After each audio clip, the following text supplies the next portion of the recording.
The euro was born out of the 1992 Maastricht Treaty. It came into being in a non-physical form on the 1st of January 1999 to allow interbank flows, electronic transfers and euro-denominated travellers' checks.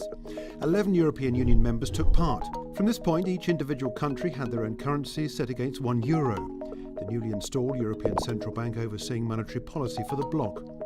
The physical currency came into effect on the 1st of January 2002 in those 11 EU members, plus Greece, which had had its unit of the drachma set in June 2001. The European Union has since expanded to include 28 countries, and 7 of the new members have joined the single currency.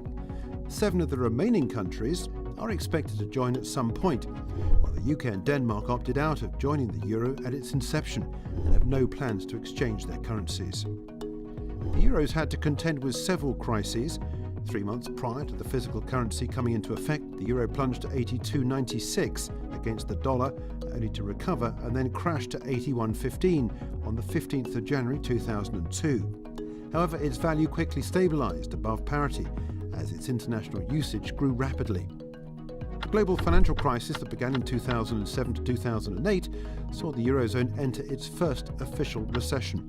The euro area was in negative growth for the second, third and fourth quarters of 2008 and the first quarter of 2009 before returning to positive growth. Despite a series of interest rate cuts, the eurozone continued with no real inflation and lack of growth, and with the growing threat that Greece may default and have to withdraw from the euro area, in January 2015 the ECB began its programme of quantitative easing.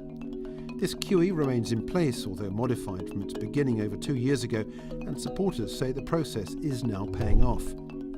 A brief nudge to 14-year lows early in 2017, as the dollar strengthened on promises made by the newly elected President Donald Trump, the euro has now moved to strike 20-month highs, as the authorities claim that despite pumping €60 billion a month up until Christmas 2017 and subsequently $30 billion a month into its QE programme, the economic picture is brightening across the euro area.